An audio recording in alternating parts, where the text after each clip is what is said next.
Welcome to Qatar KickAround, the nightly wrap-up and discussion of the day's action in the 2022 World Cup. From the group stage to the final, our team is here, keeping you on top of the world's most watched sporting event. Brought to you by Westwood One Sports. Howdy-ho, and welcome to Matchday 3 of Qatar KickAround, which is our nightly wrap-up show of the action that takes place in the World Cup over there in Qatar 2022. Hi, my name is Peter, tagging along with the man that knows more than anything or anybody about the World Cup and a whole bunch of trivia, Andy Swift. Peter? Do you have a trivia question today? Hold on to it, I'm just asking. I do. Okay, we'll come to that in a second.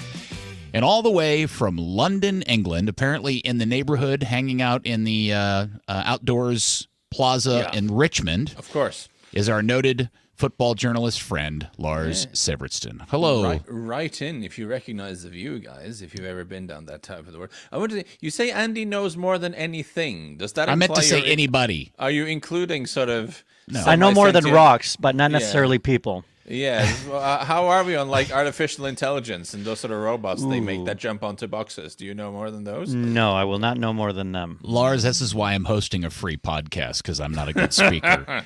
And I will screw things up like that and say things wrong. So, okay, here we are. We're on match day 3.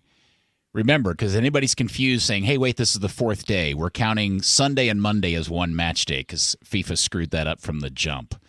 But we had a very good day of world-class World Cup soccer today. Would you not agree, Andy? We had a very varied and a day that brought us all good and bad things. You had a sampling platter, Lars, a sampling platter of what the World Cup can bring you. Yeah, again, we said yesterday was a full house. I lied. I think today was even more of a full house. We had the very boring game, which I feel is part of the group stage experience. There has to be the odd terrible game. That is part of it. We had the big upset. We had a very classy team. Pantsing. Trucking. In this case, more like this case was like 18-wheelering. Yeah, they trousered Costa Rica. And then we had the underdog who does so well, but is ultimately undone by the evils of inherent in the sport. I think that is a proper full house of a World Cup, no? It was a good all-around day. So before we start, let's go to our new Qatar KickAround feature. All right. Andy's daily World Cup trivia question, which we will answer before the end of the show. All right. Don't hate, Lars. This is good for you. This is good for you. It's the opposite of what I wanted. Speaking of, you can ask me anytime, anything you want. Speaking of upsets, and the 82 World Cup, defending Euro champion at the time and 2-time World Cup champion, West Germany, lost their opening game to first-time World Cup participant Algeria. Despite the loss, Germany ended up advancing out of group play and even reached the final, where they lost to Italy in the final. But thanks in large part to circumstances surrounding their third group match.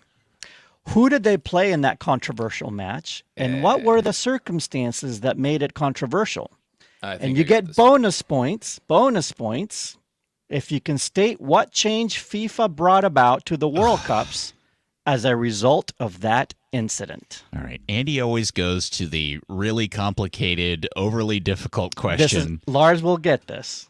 Okay. I'll get the bare bones of it. Right, but the juice is in the bonus part. That's really what makes it interesting. Right. We'll answer Andy's incredibly difficult World Cup trivia question before the end of the program. You said I could ask you anything, anytime, Andy. Can I ask you this question, and will I then ruin the trivia round? No, you can ask me. Well, don't answer the question. I'm just trying to find a way. You want to ask me this particular question. I found a flaw in your politeness.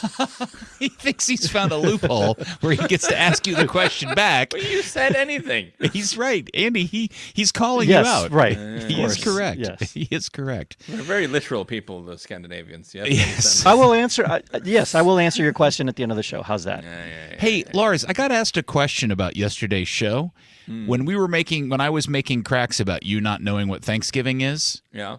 And then you asked me if I knew what Flugen was. Well, that's not what I said, but yeah. Well, I know. I'm mocking you. What was it you asked me if what I knew, and what actually is it? It's Kristi Himmelfartsdag. Okay. That's difficult to understand. Can you say Can it you- slower? It actually, it's kind of self-explanatory if you know what it means. Well, slow down But- and say it one more time for me, please. Kristi Himmelfartsdag. That's a supermodel that Rick Well, Ocasek used to date. Is that Christmas something? No, it is a day in our sort of holiday calendar. It's a day that is celebrated exactly 39 days after Easter, the first day of Easter. So it's in sort of May-ish, because it's apparently the day where Jesus sort of went off to the heavens. So it's just commemorates him heading upstairs. And do you go outside in the snow and hunt for moose droppings? Just mainly we have it the day off from school. Primarily is the Okay. Maybe we need to add another feature where Lars teaches Andy and Peter how to pronounce a particular Norwegian phrase or word. Or just we learn something about Norway. God, we're losing listeners by the second, guys. No, We gotta move that's on. right. All right. Well, that's because I'm trying to avoid. Well, actually, we owe you a debt of gratitude, Lars, because you actually were on assignment to watch the Croatia Oh my God. game, and I slept through it. Andy, you actually got I up did. partially because you have familiar ties to it. I do, of course. Yeah, my grandfather. But I did wake up halfway through the first half, just on my own. Okay. Even though I had the alarm set for a little bit later. Okay. I'm only acknowledging that game happened first, but I'm not going to start with that game No. because it was such a snoozer. I will start with the surprise of the day. And, man, we're getting these far and wide now. This seems to be coming in. I don't think you predicted this many upsets, Andy, but here we are. Germany losing to Japan. Yeah. And here's my one comment. This finally feels like the game where Japan recognized they're actually a really decent and quality side and just played like it finally. And look what happens when you believe in yourself a little bit. Yeah, Lars called it too, though. Lars has been praising what Japan would I'm not going to bring, take credit for it right? because I said they're not getting out of the group. I said there's a good team there, but I Yeah. didn't think they could do against Germany and Spain. So I feel like I've let them down a little bit. But I do like them. There's a lot of good footballers in this team. Having said that, I mean Germany were in control for a very long time, but the coach Hajime Moriyasu made some really smart changes. I thought, sort of around about the halfway mark. Very particularly bringing on Kari Mitoma as a left wing back, I thought was really, really clever because you ended up getting a run at Niklas Süle on that right hand side for Germany. Niklas Süle, who is usually a centre half, he has played right back a bit for Dortmund this season, but not just is he usually a centre half, but he's a pretty cumbersome centre half at that. So you play him at fullback and have a nippy Mitoma who's good at running with the ball, running at him. It caused a lot of trouble for Germany down that flank. And also I thought the change of formation just gave them more control, and it was a very clear cut. Like I don't understand tactics as much as some of the analysts do, but I have to say that was a very clear cut example of a coach affecting changes mid-game that really changed the flow of the game. So, but let's put it a little bit the upset in context of the Japanese national team and what was expected of them. This is the 7th straight World Cup they've qualified for. 3 of the last 6, they did get out of the group. Every other World Cup, they make it to the round of 16. In terms of like the degree of upset, if you compare the FIFA rankings, and ever since we started using the FIFA rankings to kind of measure teams, this upset wasn't by any measure one of the greatest upsets of recent times. They were last World Cup alone, in the first set of games alone, 3 upsets that were of greater impact or greater differential between ranked teams than this one.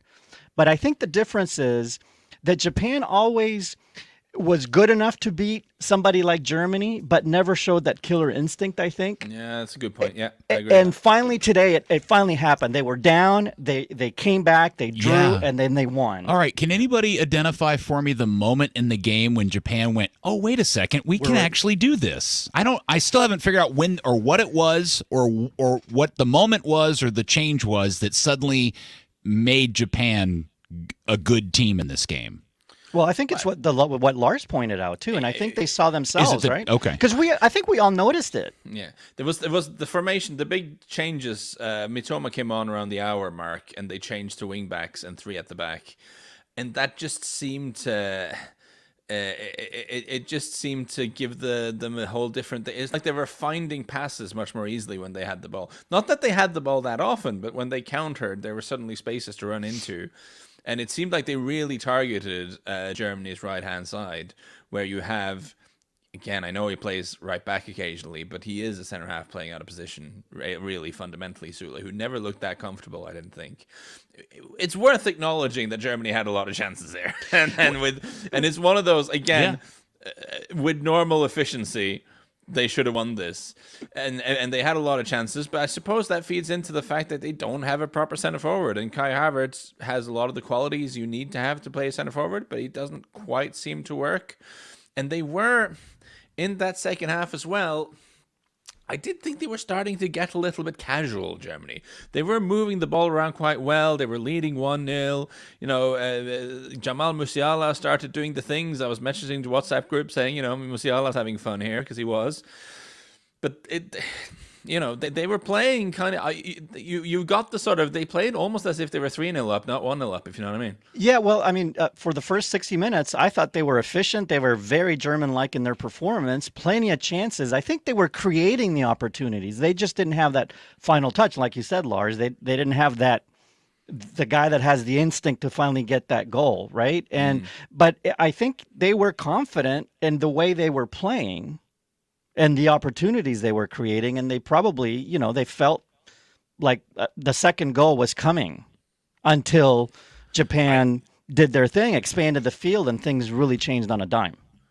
Yeah, I thought it was coming. I thought for sure, Yeah. it's just a matter of when Japan make a mistake defensively that they'll pounce on, like with the penalty in the first half. But there was a lack of urgency there, which I thought was, maybe it needed someone on that team to just shout to everyone saying, guys, we are actually just 1-0 up here. Like, we need to go for this. There was a moment in that game where I felt like they had a vibe very similar to Argentina yesterday when Argentina was losing to Saudi Arabia. They just didn't look super urgent in trying to repair their situation for whatever reason. And maybe that's just me misreading things, but it just felt like they didn't. I never got the sense Germany really felt like they were going to come back and tie this game or win it or whatever. Once they went behind, there was something slightly unconvincing about it. Yeah, that's what I mean. Yeah.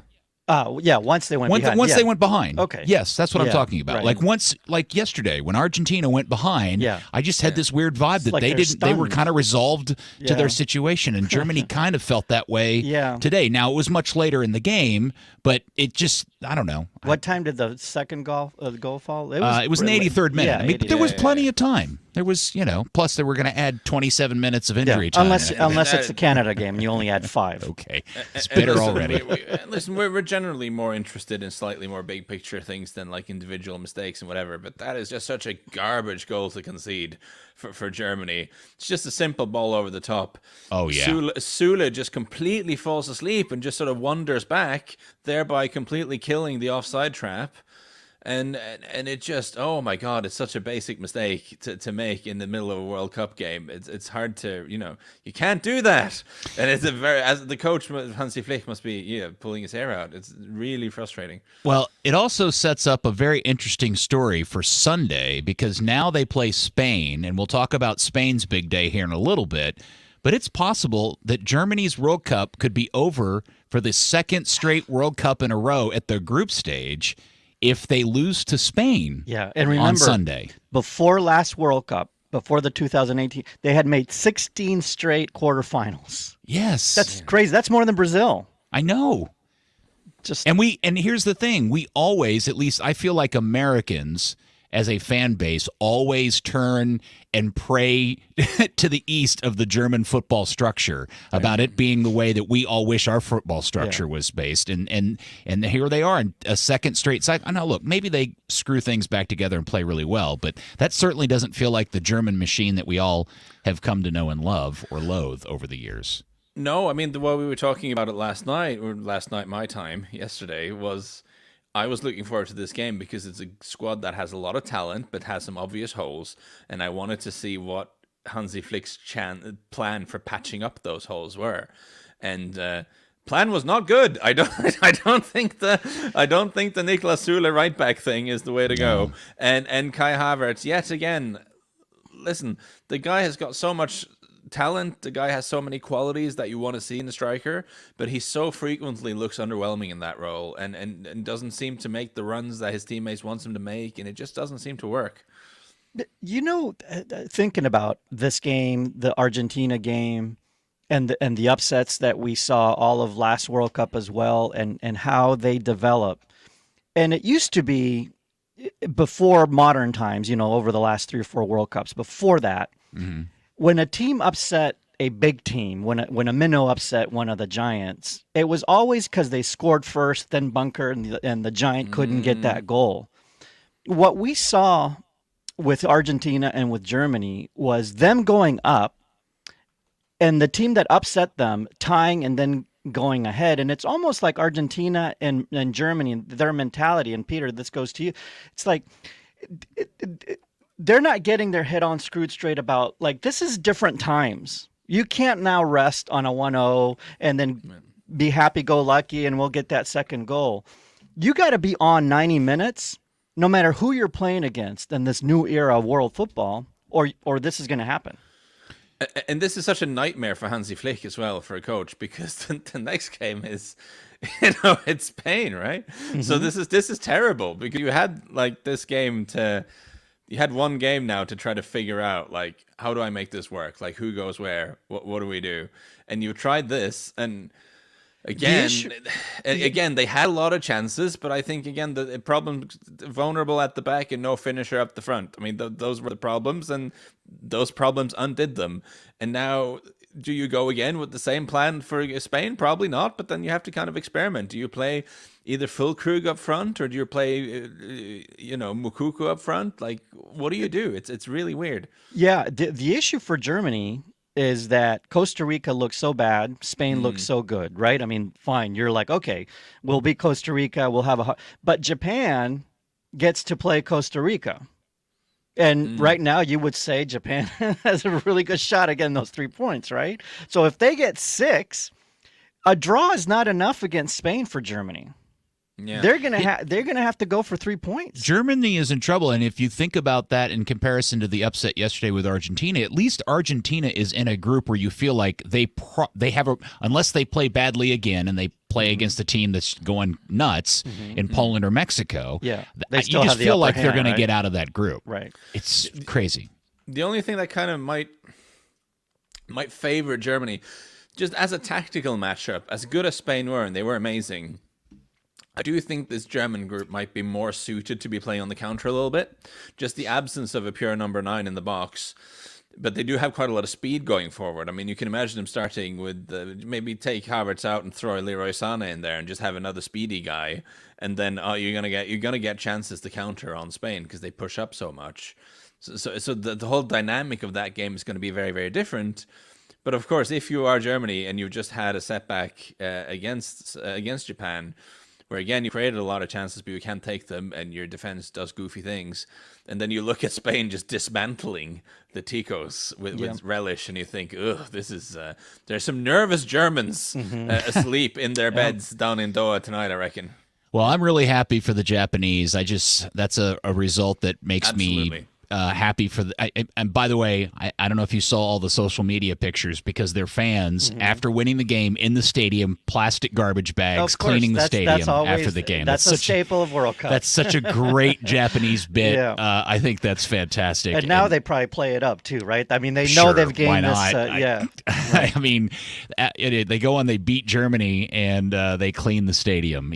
They do it when they lose, they do it when they win. Yep. It is great stuff. All right, the other game this morning, the early morning game, as we mentioned earlier, was the 0-0 draw between Morocco and Croatia. And I was looking at the stats when I woke up before I looked to see or hear from either one of you, and I saw on the stats that the number of big chances, big chances in this game, -1. You're negative. You're not far. The number total between the two teams combined of big chances is 1. That was the Modric attempt there at the end of the first. Yeah, Did you watch the game at all? No, I've seen some highlights. Okay. The expected goals, if you're into XG, the expected goals total between both teams was like 0.92. So the pressure to watch this game, I mean, for me, Croatian, okay, right, but it's also Modric. We only get so much Modric left, right? And especially in World Cups. I'm assuming this is his last one too. Right, and so he's fun to watch and he's magical, but I feel like Croatia, the players were also thinking the same. It's like, well, we'll just show up and watch Modric play and he'll do something magical and then we'll win. And he didn't. And that's kind of how they perform. I mean, it was very like, they didn't even get out of first gear. Yeah, for me, there were shades of the first half between Denmark and Tunisia in the sense that Morocco were a little bit more organized than maybe some people would have thought, and they hung together quite well. I thought their midfield worked well. Amrabat did a good job covering, and then you were just kind of waiting for the other team to up the tempo, move the ball a bit faster, try to move them around, trying to find some openings. And Croatia just never did. Like, at least Denmark got better in the second half. Croatia just, I mean, again, we're talking about numbers. They had 64% possession, almost 65%, and 5 shots over 90 minutes. Yeah, that's not good. That's pretty bad. Like, Spain keeps possession, but at some point they have a penetrating pass in there somewhere, right? Yeah.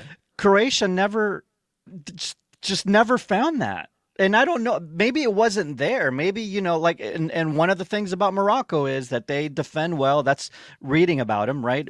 Heading into the World Cup. And maybe they just didn't give that space. I don't know.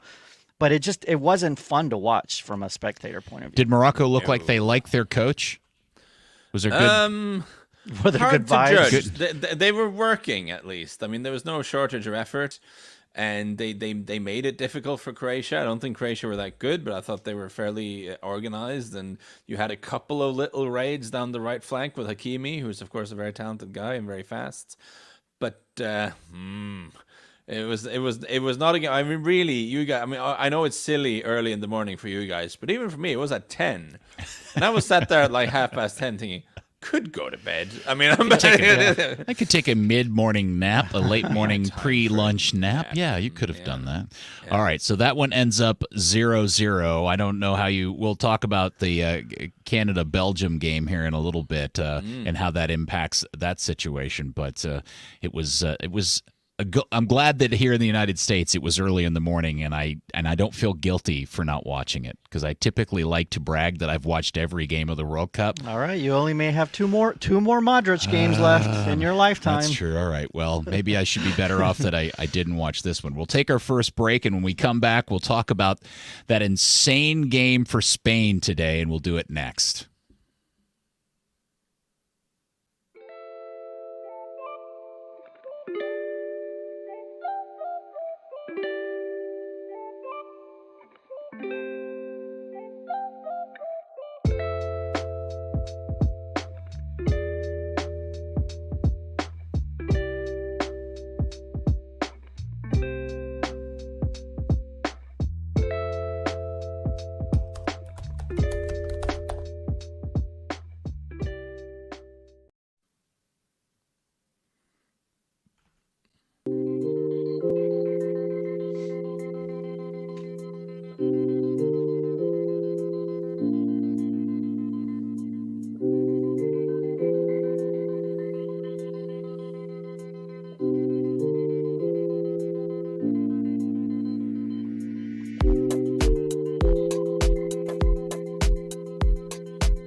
All right, we're back for part 2 of Matchday 3 of Qatar KickAround, the day's action in the World Cup 2022.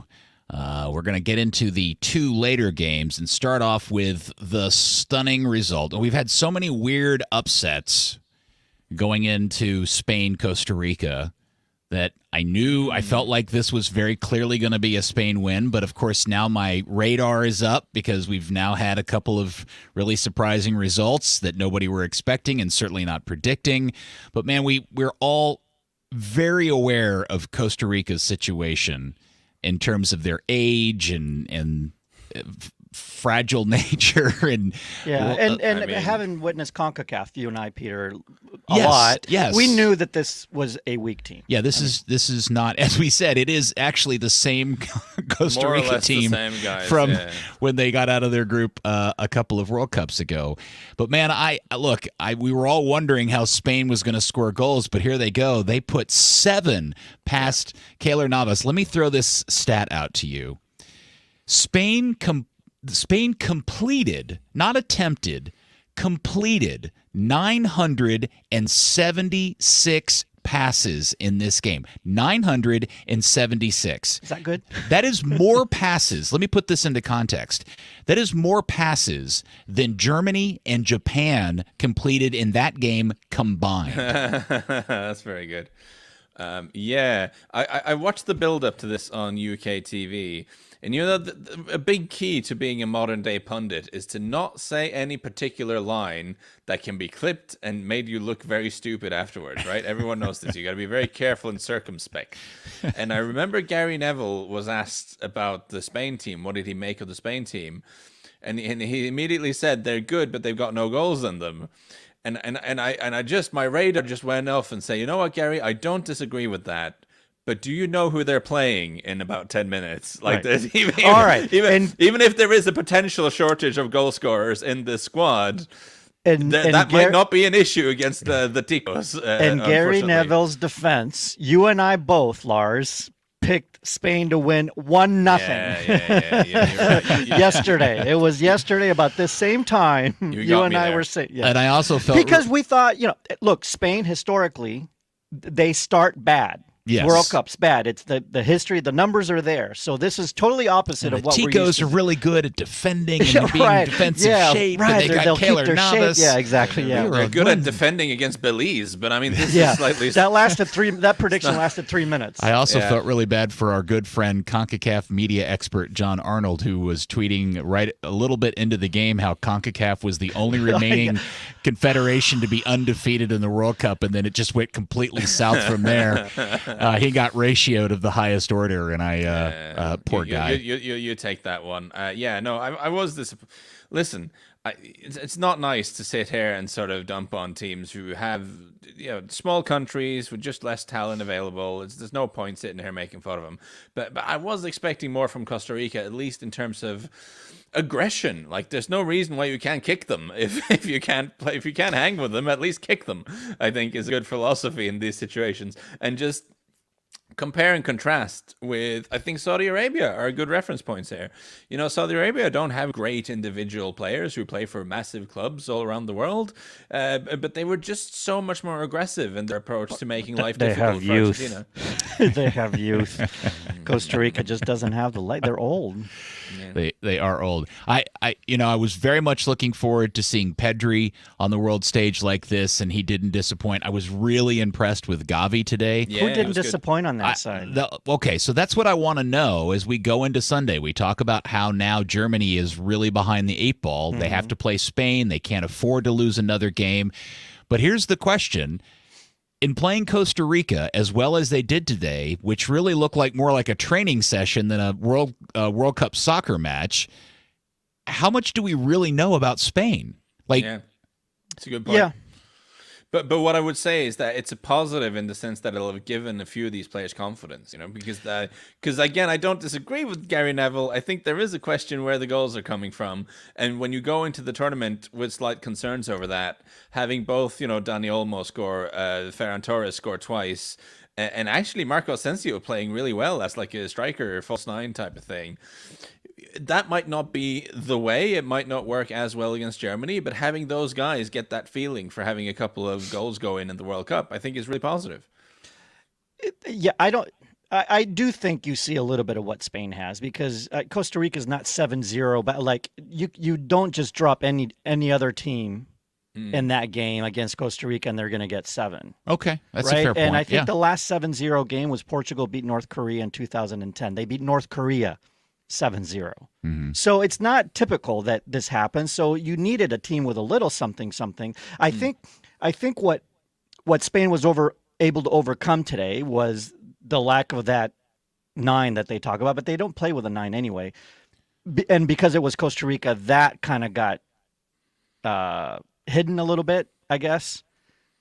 But it's still a quality team. You can't walk away and say, well, we don't know if they're a quality team or not. Right? I mean, they're a quality team.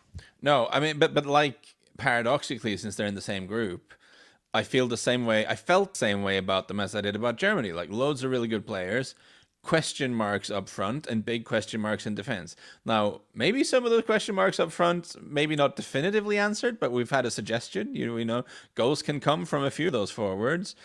At the back, we don't know. Like they could not have been less tested at the back. Right. Costa Rica had no shots. Their XG was just a sad emoji. Yeah, actually, that's a good point. That's actually a very good point. We don't know what their defense can do. That's a great point. Yeah. Sad emoji. Yeah, it was. That's the official Opta. You should tell your friends at FOTMob, your Norwegian friends, to make that the official. But like if they can put that in the app can for you when you use have emojis 0 now XG.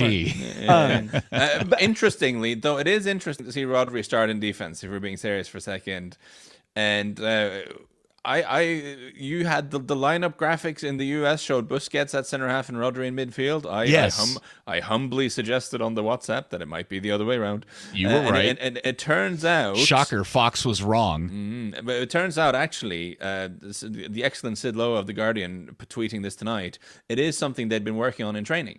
They had tried Rodri as the center half in training, and Rodri had spoken about how actually, when you're playing against the low block and you have 80-something% possession, I'm paraphrasing, then you're almost doing the same stuff as a center half as you're doing as a midfield anchor, right? Because everything is always in front of you, and the only thing you're really doing is moving the ball sideways and moving the ball out to an 8, or keeping the ball moving and intercepting the odd attempted counterattack. So the job of a center back becomes basically the same job as a number 6 in that system, right? It was the easiest day for Simone as a goalkeeper. I could put my dog in goal. It wouldn't have made a difference. It was all right. So here's my question, because I saw this being kind of tossed around, because clearly people, as the game was going on and social media was discussing the game, and the game got boring because now we're into like goal 5, 6, and 7, was the reminder that the 2026 World Cup is going to feature even more teams, and a lot of people were laying this. Yeah, we've had a 6-1, a 7-0, a 4-1 result in this tournament so far. And are we setting ourselves up as a tournament with even more teams in 2026 to get more games like this? Yeah, it's a terrible idea. They shouldn't do it. Okay. Probably. We will have some games like this because the groups... No, it's just you go first. You're a much smarter man than I am. I'm just complaining. I am smarter than a rock. We determined at the start of the show, but not people. So it'll have 15 groups of 3 or something, or 16 groups of 3. It's a weird structure. Yeah. So there will be one very weak team and one very strong team in each group, and those games have the potential to be something slaughters. like this. Yeah, like when France plays Fiji. But we don't that's a bad idea, is it not? No, okay, but this idea, it comes from internal FIFA politics, right? This isn't happening because people looked at the current format and said, "Oh no, there are not enough teams in this tournament." No, like that's not why this has happened. Right. The reason this happened is because that allows Gianni Infantino to go around to all these FAs and say, "Hey, you got a better chance with this plan. This my plan. I'm increasing the World Cup. More of a chance for your country to make it, which means free paid trips to the World Cup for all of your delegates and more prize money for you guys. Everyone everyone gets more stuff. Please re-elect me for FIFA president next time around. That's but why Peter this is can still happening. It's the only reason. It's the only reason why this is happening. It's such a dumb idea, and it's being done for dumb reasons. Dumb idea for dumb reasons. It is a ridiculously stupid thing, and I don't mean to suggest that any of these three nations on another cycle may not be of quality side. Costa Rica got out of a group of death not that long ago. Yeah, absolutely. You know what I'm saying? But the rest of this group stage will tell us if this is greater. I mean, how many big score truckings do we typically get in a World Cup, Andy? Maybe one.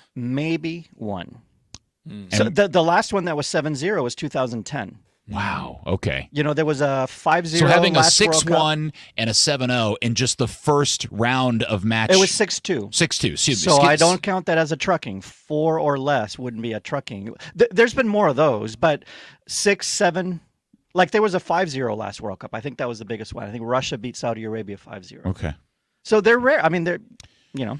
So, Lars, just a refresher, pantsing is kind of making somebody look stupid. Trucking is abusing somebody is what it is. You know, just like really physically running somebody over and manhandling But today's masterclass was not that was beyond trucking. Right? Yeah, that was like, as Andy said, 18-wheelering. Yeah. Yes. There was a canal boating. No? Doesn't really work. Sure. Viking shipping. How about that? I'll tell you what. All right, so They got Spain. long shipped. They got long shipped.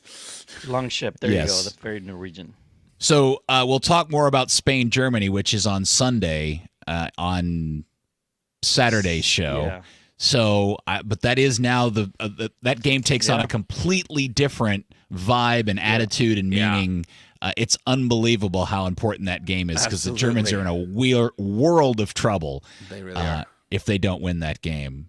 And so there you go. All right. So the other game today, and this is the one where we all have to take a minute because I was feeling Canadian today. I wanted to support. I wanted to see Canada win.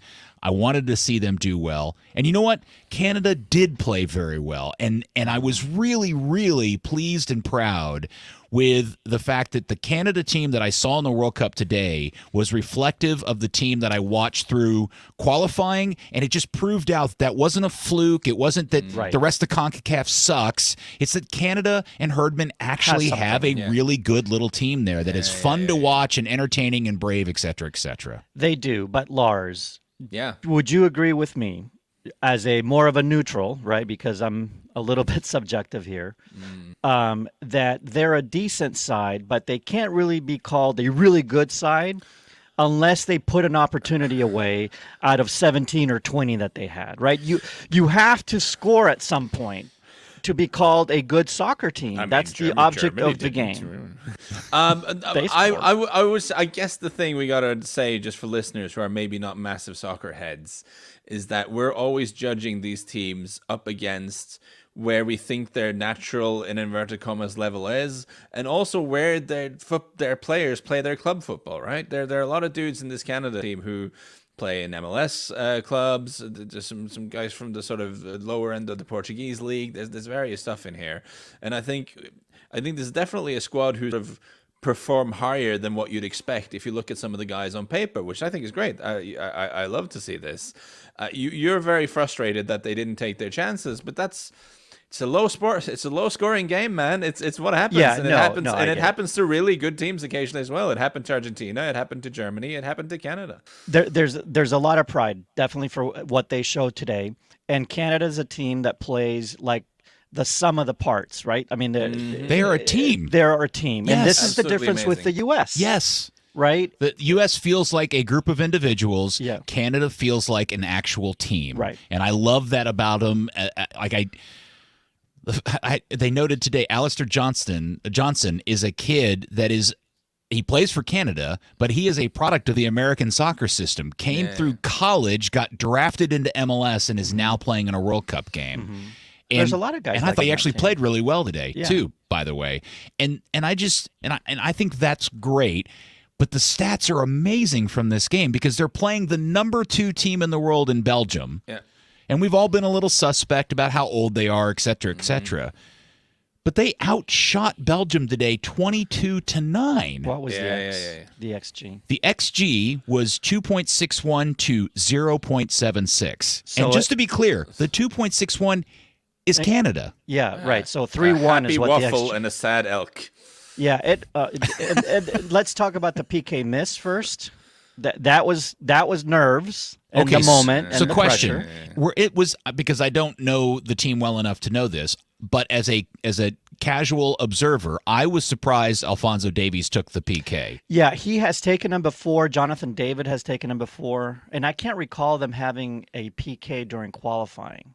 I don't recall that either. So I just feel like when you're up against Courtois, you want to make sure you put your best PK taker up there. And my sense, and maybe I'm wrong, is that Alphonso Davies, because I don't see Davies to me isn't a goal scorer. He is a playmaker and an action guy, right? Yeah. So putting him on the ball on a PK to score your nation's first World Cup goal ever, he's a natural outside felt like back. a weird choice. Yeah. Can we talk about the non-call? Yeah, because I think the pundits got it wrong on why that ultimately it was a mess up by the officials. But it starts with the bad offside call. Yeah. Because it was a Belgian player that played it to the offside player, the player in an offside position, so therefore it wouldn't be offside. So that's why they teach the assistant referees to keep the flag down until the play develops and the ball either goes out or you score a goal. He raised his flag. The play has to stop. The referee calls offside. The referee could let it go, but he sees the flag. The referee stops it. Hold on. Okay. Hold on. Then the play continues for a little bit, and the player is fouled. But the minute the play is stopped for the offside call, I don't think that's reviewable. You can't review an offside call that doesn't lead to a goal. So therefore, it's offside, and you can't then review the foul. Do you see what I'm saying? Yes, I do. Yes. So if the referee keeps the flag down as they're instructed, two things can happen. Canada scores. He raises his flag, and then they go to and then they see no, it's not offside, goal, or he raises the flag, or the ball goes out of bounds, and then they check for the PK because the play didn't stop. All right, two things. I think, and again, maybe this has been taught differently, but my understanding on the when to raise a flag is an assistant referee is told you can raise a flag if you are 100% sure that player is offside. And if you didn't know the ball had been played to Buchanan, he was clearly in an offside position. So I think that's why he raises his flag. He only gets it wrong because he has no idea that the ball had been played back to Buchanan. Right, but then you can't review it. Well, yes, and that's where that's a weird little loophole in this in the law, because to your point, because it didn't turn into a goal, you don't use VAR to review the offside. Offside. And if you review the play, then you have a PK too. Anyway, so whatever. Mistakes happen. Got to get back to my refereeing acquaintance, because he just said should have recommended on-field review. Big mistake by VAR. So I got to double check that with him. Yeah, it maybe ask, because I thought there were like 4 clear reasons why you go to VAR: red card, offside on a goal, penalty shout. Yeah. I think there's a mistaken identity. Yeah, and this was in the end a penalty shout, no? But here's the other thing. There are pictures that show that the defender got a bit of the ball. Now, I still think it's probably a foul, because I think it's quite a reckless challenge. But the defender actually did get a tiny bit of the ball. Yeah, but the foul can't be called if the player is called offside, then it doesn't matter if he's fouled, because the offside occurs first. And once that happens, once that is called, the PK call is irrelevant. I mean, the foul is irrelevant at that point. So you think the foul couldn't be reviewed because the referee had given the offside? Exactly. Correct. And you can't go back and review the offside because it didn't turn into a goal. Okay, I'll double check this. I think this could have been reviewed, because I think that would have been true if it had whistled before the foul, but he didn't. So. Okay, all right. But let's double check it, and we'll bring it up again on tomorrow's show. Yeah. Okay. Interesting. That is a weird situation. I find that whole thing very curious. I love the rules, and I'll ask my referee friends too, and see if anybody else has a consensus. And now I think wasn't there a third penalty Yeah, incident but that for one Canada that not didn't? as clear, I don't think. Okay. That was okay. Yeah, there was the That was chase a slight down. shove. There was a chase down the side, and there Yeah. was a slight tangle of legs, but it was very Yeah. hard to see if it was the defender's leg tangling with the attacker or vice versa. It was soft It's one of contact those- play on, says my Right. refereeing equipment. One of those that VAR wouldn't overturn. Yeah. Well, I'm incredibly proud of Canada. I Thank think you. they put themselves in a really good position to do well in this group. Considering the other results of the day, I think they've got a chance. And that's where I wanted to go with this as well, because we've kind of gotten a little bit off track with this discussion. I just thought they did really well, and I called this wrong in the sense of my score prediction, but in spirit, I think I was correct in the kind of game I was expecting. Now, let me explain what this means. I had this down as like a 4-2 to Belgium, I think I said. Yeah. Because my thinking was the speedy boys up front for Canada will give that creaky old defense a lot of problems, but in the end, there's so much quality up front for Belgium that they'll probably win. That was my thinking. And I think that's basically the game we got. We just didn't get all the goals I was expecting. But you got the wide open game that you thought we'd get, right? I again, during the game, my brain was just melting, because Yeah. if you compare this to the first game of the day, Right. Yeah. No, this was fun. It was a fun game to watch. and not just in case of in terms of entertainment, but also just the wide open spaces. And there was so much. Every time someone had the ball, both Belgium and Canada, there was like a ton of space people could run into and do stuff. It was chaotic. It's And yeah, so that's I think this is being brought up by one of our listeners right now on the stream. Did they expend too much energy on a goalless loss? I guess is a question that's worth raising. Maybe that the physical effort they put in will have cost them a little bit too much, because they must be really tired after all that. You could see it in the 70th minute of this game. They were already, and I was thinking, it's funny. I was thinking the exact same thing at that time. I'm like, man, have they just given it all up this game? Yeah. Does this result or the way this game played out change anybody's opinions about Belgium and their path? We thought it would be squeaky for them, right? Uh-huh. And we're still thinking that, Lars, right? Not high on them at all. Yeah, I was pretty low on them, and I think they were worse than I was expecting. It's just because there are things you can do to mitigate the fact that you're old and slow, right? You're old and slow, fine. But you can move the ball well. You can have a very solid structure. And like Spain didn't actually have to run a lot against Costa Rica. It's just because they were so good at moving the ball around and making the opponents run. Whereas Belgium were making so many dunderheaded passing mistakes. It was unbelievable. I think poor Vincent Kompany was in the studio in the UK, and he really had to but hold his tongue a little bit at halftime, because he's friends with a lot of these guys. But because I think he had some things he wanted to say.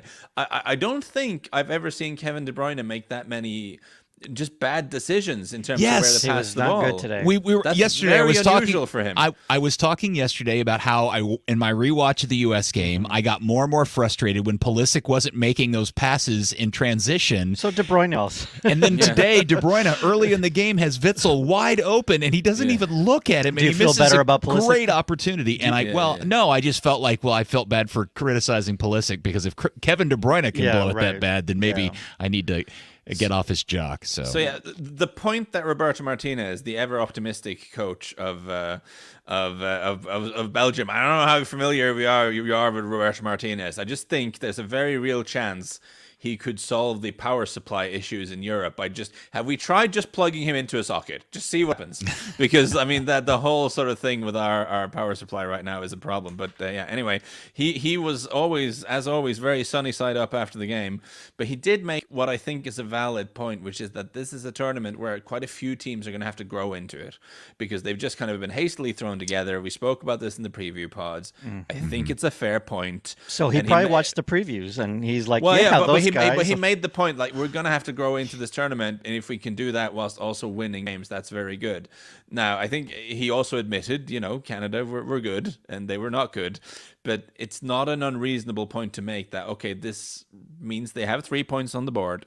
It means they have a few more days on the training ground to get things going. It means they can afford to not win one of their next 2 games, and they buy themselves some time to figure this team out before they go into the knockouts. That is a fair point. I'm not sure what the answer is. They're just old and slow, and, it is what it is.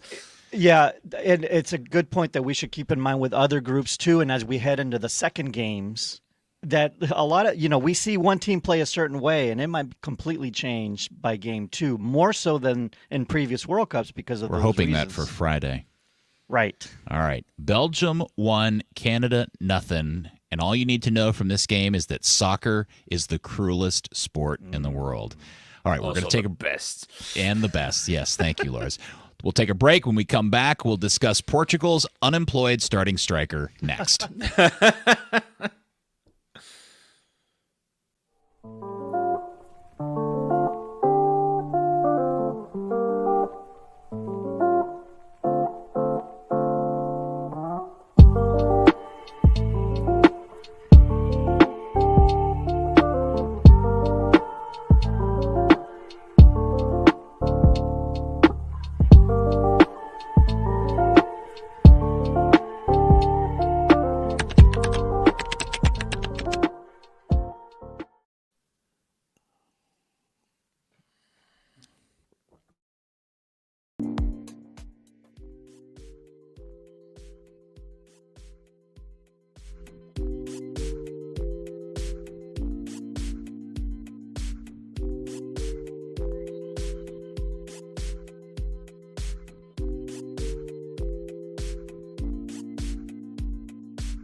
Nobody can hear us because there we go. There we go. Sorry. I'm going to start over because Thanks I just everyone realized, in the comments. Thank you guys in the comments. That means Peter can't run a machine. Thank you, everybody. We're going to start over. I went on for 2 minutes about that, and only Andy heard me. It was a great conversation. It was the best broadcast you've ever done. It is. All right, here we go. It'll never be better. This is part 3 of Matchday 3 of Qatar KickAround, our nightly wrap-up show of all things in the World Cup 2022. Before we get into tomorrow's games, I've been meaning to tell you guys, I am a subscriber, one of the few people left in the world that actually subscribes to DirecTV, the satellite service, Lars. I don't know what you call it over there, if you guys even have that still. Andy, you're a subscriber. Mm-hmm. The thing that I have enjoyed so much about this World Cup is I am watching the entirety of it, all the games, the pregame show, in 4K. DirecTV is broadcasting the entire tournament in 4K. Are you watching them in 4K? No, I completely forgot because I have the box and I have the television. And yes. It's like channel 104, 105, 106 or something. You can record them. You'd notice a difference. Oh, watching sad Canadians in incredible quality. Lars. The details and the Just wait till Norway plays tomorrow to end group play. I like the detail in Belgium's the detail in the Belgium's Guy Fieri kit they were wearing today was with the flames was outstanding. Oh, yeah, nice. And I don't know, maybe YouTube is also doing it in 4K or Fubo TV or whatever, but anytime I see any soccer in 4K, it just runs me back to being upset that we so little see the NFL in 4K. There's so few games of the NFL broadcast in 4K, and it makes me nuts that the biggest league in the world can't get their games consistently in 4K. So if you have a 4K TV and you can, figure out a way to watch the World Cup in 4K because it just takes everything up to a new level. Good PSA, good public service announcement. It's very, very good. What I want to say before we move on, just because I'm not done praising Canada, just because I will probably never be able to say this sentence again. So I just want to say, watching 39-year-old Atiba Hutchinson basically boss a midfield against Axel Witsel, Yuri Tielemans, and Kevin De Bruyne. You know what? That is what the World Cup is all about for me. That's it right there. That was amazing. It is. Only in World Cup do you see that.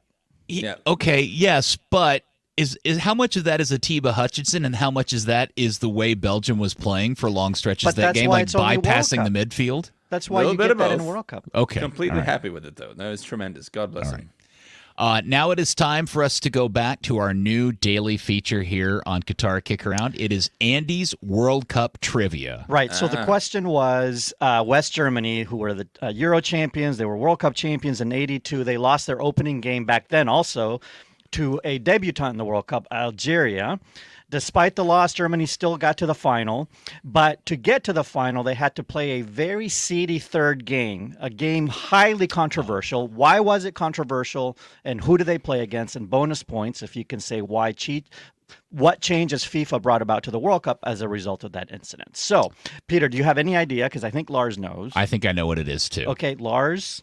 You go first, Lars. Wait, hold on. Let me write it down. Okay, so I just need to... I got the... okay.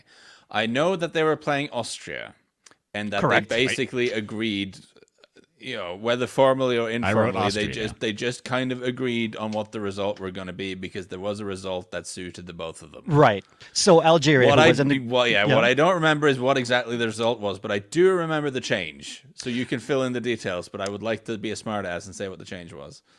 You do want to? Well, the change was FIFA changed it so that the last game of the group stage they have to be played at the same time. See, so you can't. Lars nailed it. This was not too difficult. You were both complaining this is too difficult. So yes, you are. You got to put the meat on the bone though, because what I described was half a thing. Like you got the whole story in. So the game was such a farce that it's been described as the disgrace of Dijon, because of what happened. So Algeria played the early game that day. They beat Chile, and they were in a position to advance out of group play. If Germany and Austria got any result but 1-0 or 2-0 to Germany.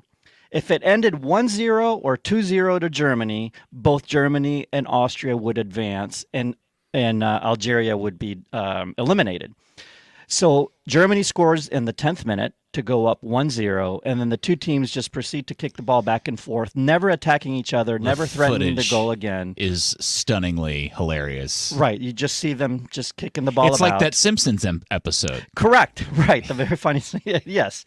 And so from that point forward, after that World Cup, FIFA changed it, like Lars said, so that all third games in group play would start at the same time, so you didn't know what the other team did, and you couldn't collude as they did. Which is a problem for me because I'm a completist. I always aim to watch every single game of the tournament. So the week when it's concurrent games, it kind of melts my brain. Makes it more difficult, true. But thank God for streaming. Somebody did a mini documentary about that game that I think is available on YouTube. Oh, yeah? I shall watch it. Yeah, I think it's called Disgrace of Dijon. Yeah, I think if you Google... Lars, will you do this while will you look if you can Google Disgrace of Dijon or how is it spelled? Dijon, like the city. Like Dijon. Oh, like Dijon mustard. Yeah, like the Disgrace of Dijon. I think somebody did a really good little 10-minute documentary before the last. Gijon, not Dijon. Gijon. Gijon is the city. Yeah, somewhere around. Yeah, not Dijon. What am I saying? Gijon. Yeah. I had the French in my mind. Yeah, the Disgrace of Gijon. Is there a video? Is there a YouTube video? I was going to make a joke about how the disgrace of Dijon was what happened the last time I tried to make a mustard-based dish in my kitchen. There you go. But, we shall have our cooking episode one day, Lars, and talk about those things. Okay, so tomorrow we've got 4 more games. It's the last day of the first round of group games, and we get a lot in here. We get Switzerland and Cameroon at 4 a.m. We got Uruguay and South Korea at 7 a.m. Brazil debuts against Serbia, and then Portugal versus Ghana. So the early game is the 4 a.m. game. The 4 a.m. game, Dallas time, is Switzerland, Cameroon. Switzerland, Cameroon, correct. Lars. We we need a solid. We need a solid from you. Listen. It's all about Eric Maxim Choupo-Moting. Well, versus, 2 days ago there was Messi playing at 4, and today it was Modric. I'm looking. It's not the most exciting game, this one, but hey, who knows? Sometimes these games are surprising. I do think Switzerland. Maybe I'll be proven wrong. Switzerland is like the team I'm the least excited or interested in this tournament. Not because they're bad, just because they're very functional and just kind of fun across the board. Very Swiss. They're very Swiss. Very Swiss. Yeah, and it used to be the case that you could trust Xherdan Shaqiri to do something slightly crazy that'd be worth getting up for. But I'm not sure I trust him to do that anymore. And He's been seeing a sports therapist or something. I think the Chicago Fire fans will hear me out on this one. I'm not sure we trust Xherdan Shaqiri to do exciting things any longer. Maybe not. So that's the early game. The next up, we finally get to see one of my favorite teams to watch in a World Cup, Uruguay. They take on the South Koreans. Have we heard anything about Son's situation or his status with his facial fracture? I just thought about this. I hadn't even thought about it for a while. He is expected to play, but with a mask, I think. And the thing we don't know, it's a funny thing with the facial fracture, because of course you can play soccer, but how much it inhibits you, we don't know. And how much that'll affect his performance, we don't know. So it remains to be seen. He's not a guy who throws himself into headers. But if I'm a sort of slightly sneaky Uruguayan right back, I'm going to get elbows ready for this one, I got to tell you. Uruguayans are good at gamesmanship. They will be looking to, Argentina and what happened with Saudi Arabia, Germany, with what happened to Japan. I think Uruguay goes into that game very cognizant of what South Korea can do, right? Yeah, I'm sure. I think you look out for Suarez marking Son on a set piece or something. And those forearms. The last weekend in the Premier League for the Spurs game, he was in the stands, and I was surprised because he was he was in the stands with a pair of glasses on, and I thought we were going to see some sort of big, Operation Scar thing, but he looked completely normal, or a swollen face, or beat up, or whatever. I was surprised to see him like that. So maybe he's in good shape and he'll wear one of those crazy masks and be okay. Because this tournament be a lot more. This tournament will be better if he plays like he's been playing of late for Spurs. And Uruguay is one of those teams that has, not in the same level of Germany and Spain, but it's one of those teams that has a lot of good players, but I'm not 100% sure how they actually fit together, and I'm not sure the coach is either. So it's intriguing to see the lineup and how that works. Is it, the Bentancur Valverde midfield looks very strong? Maybe you drop in a holding midfielder so you can release them a little bit. Does Suarez play up? What do you do with Darwin Núñez? There are a lot of questions here and a lot of quality, but we're not quite sure how it fits together. So I'm really keen to watch this one, I have to say. The 10 a.m. Dallas time game is Brazil versus Serbia. Everybody's waiting to see Brazil, especially after Argentina's big upset. Like they're the team in the spotlight now, right? Isn't Portugal the earlier one though? Is it? Did I write them down backwards out of order? I think you might have. I think after Uruguay, South Korea is Portugal, Ghana. Oh, okay. Man, I'm having a bad day. My apologies to everybody. It's the one broadcast during the entire World Cup where I'll be more clued up on the admin than you. It's only going to happen once. Don't worry about it. Well, let's talk about the Portugal game last so we can talk Ronaldo. Let's just get the Brazil game out of the way. Good thinking.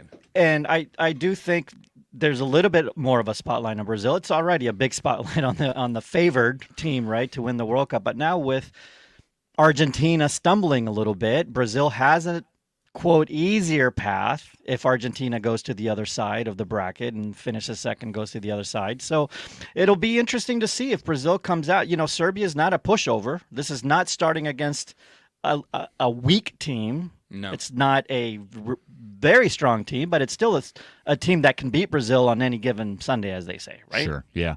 So Mitrovic's fitness is a big issue here. He's not. I don't think he'll start because he has a sort of a foot injury that's been very. It's been one of those, like, he played a little bit for Fulham, but it was like he couldn't jump properly. He has some sort of niggling foot injury, so I'm not sure he starts, which is a huge blow for Serbia if it's true, because he scored like 50 and 76 or something for the national team, which is crazy numbers. But Serbia might be canny enough to look at this group and think, we can survive losing the Brazil game. You know, so if we have to rest up Mitrovic for a little bit longer, then maybe that's the move. All right, and then the last game of the day is Portugal versus Ghana. As everybody is probably aware, Ronaldo is no longer employed. His contract with Manchester United was torn up and thrown in his face. He's not getting any money.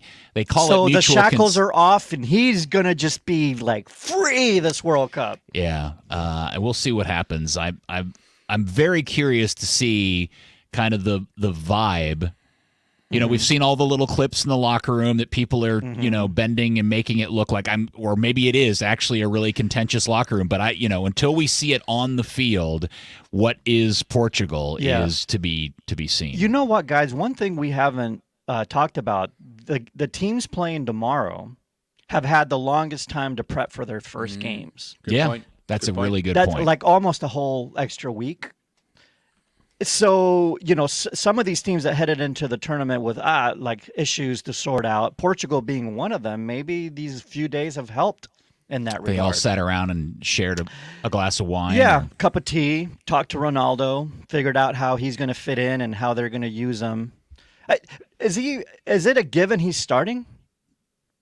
I think it is, yeah. It is? Okay. His status is like very close to like an actual god in Portugal. It's it's just that he was sick and all this. So he'd have to be, very sick for them to consider not starting him. And it's worth saying, I think all the problems we've spent the whole last 18 months, it feels like, talking about with him at Man United, they aren't present in quite the same way at Portugal. Because one of the big problems with Ronaldo at United was always that. Initially with Rangnick and then with Ten Hag, is that they want to play this high pressing system, and he just doesn't do that because he's really old and doesn't like pressing anyway. That's not an issue with Fernando Santos' Portugal. They're not pressing anyone. They're a little bit more relaxed about this sort of stuff. And in international football, you can disagree. I think in general international football is less about systems and more about moments compared to the club game. And he is the master of the moments. So he has more of a place there, I think. I agree. And if you watch him play with Portugal, he is, maybe it's just me, and I'm not looking at it objectively, but I think he's a touch less selfish with the national team. Interesting. He tries to play a little bit more with teammates. Now, they all play for him, right? And everything still tries to go through Ronaldo. But I just see little things that he does at the national team level that I don't see that at the club team level in terms of being a little bit more of a selfless player. But who knows? Maybe that's just me. I don't know much about them this cycle, but does the fact that Portugal is playing the Black Stars, the Ghanaians, in this game work in their favor or work against them? Because historically, the way Ghana plays, I don't know if like physical, you mean? Or yeah, what? well, fat, athletic, all of those things. Quite forward, Yeah, and I wonder how much that what is Ghana's chances in this game? So I think this is the one group that I thought. No matter what order the teams finish in, it wouldn't surprise me. No matter which two teams advance, and that includes Portugal. If Portugal doesn't get out of the group, I know it'd be a shock. I think in the previews, I even picked them to not advance.